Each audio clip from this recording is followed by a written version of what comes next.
Hello, I'm Anna Marie Robertson, and I'm a candidate for the Masters of Educational Technology degree and an online teaching certificate at Boise State University. I am currently an online mathematics teacher for Richard McKenna Charter High School in Idaho. I've held this position since 2000. I've seen many changes in the online realm of education over these years. Many people think that once you create an online course and put it online, that you're done. But I have the experience to tell you that this is not true. My courses are constantly changing and evolving to incorporate new technologies. This is what brought me to the EdTech program at Boise State. In this, my EdTech portfolio video, I have highlighted 4 of the most meaningful projects I worked on during my journey through this master's degree. These are all projects I have incorporated into my teaching with successful results.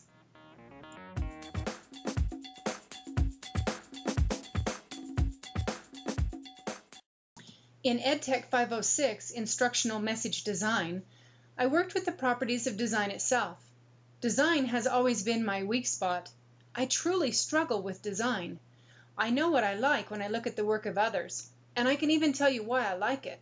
But to create something by myself out of thin air is like putting together a big puzzle for me. Maybe that's why I was so excited when my final project came together so well. As I worked through this course and applied each individual concept, such as typography, shape, graphic organizer, CARP, figure and ground, color and depth, organization and hierarchy, and color and shape, I was able to see all of the parts come together into one complete gestalt. I had created an entire fractions unit for my students who struggle with fractions. This project has become a valuable part of on-demand instruction in my courses. And as you see here, there are several areas that I included in this unit. Fractions as decimals, multiplying and simplifying, multiplying mixed numbers, improper fractions, and so on. I can click on any one of these and it will take me into the tutorial for that section. Then there's a menu on the right-hand side that will take me back. So a student can easily jump to any concept with fractions that they need to learn about, and then learn about that fraction tutorial, and then jump back to the main menu with ease.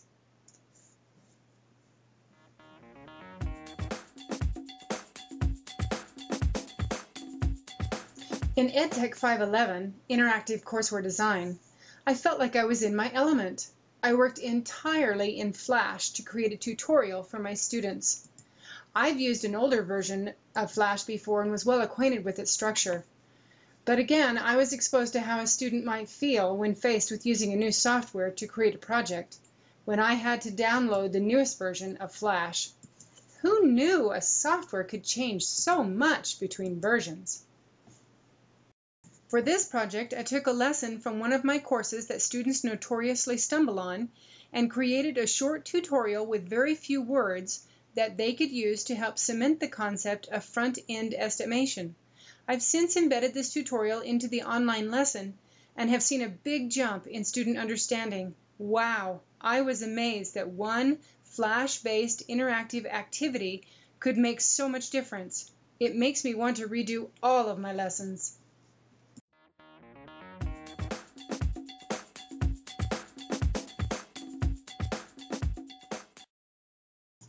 I later participated in EdTech 532 Games and Simulations.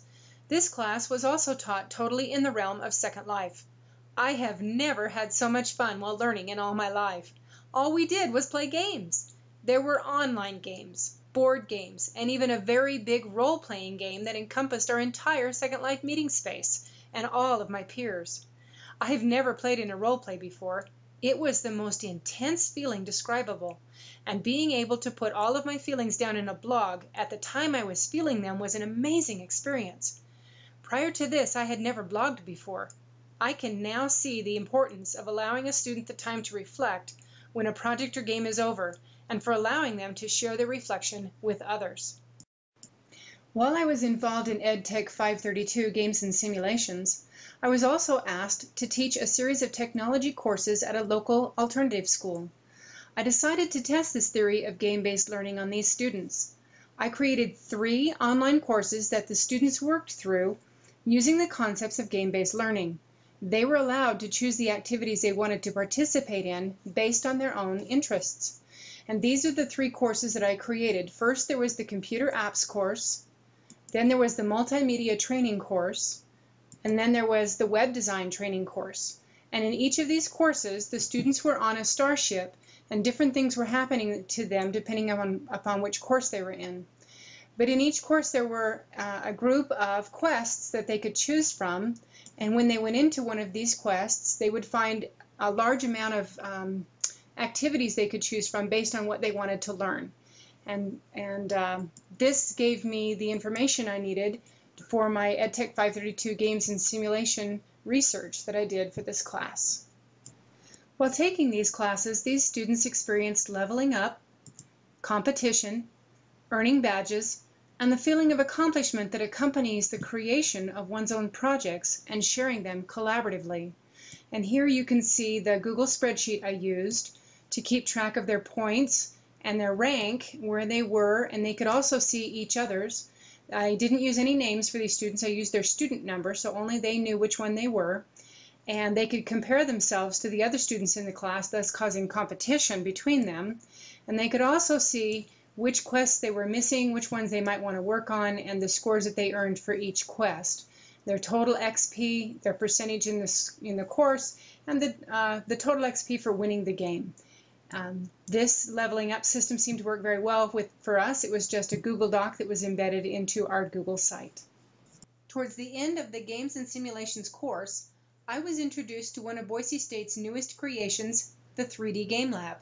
We weren't able to use the newest version of it in the context of our course because it was in the final stages of construction, but I was able to be one of the original beta testers for it during the summer following my course.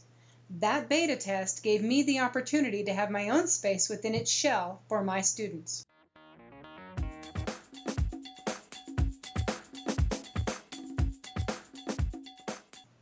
As luck would have it, or maybe it was Providence, things began to fall together quickly for me following my experience with 3D Game Lab.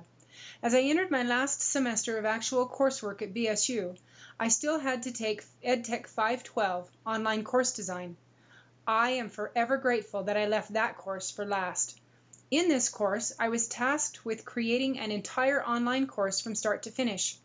I felt ready. I had the theory behind me, I had the experiences of many different types of projects, and I had experienced game-based learning. I felt so ready for this.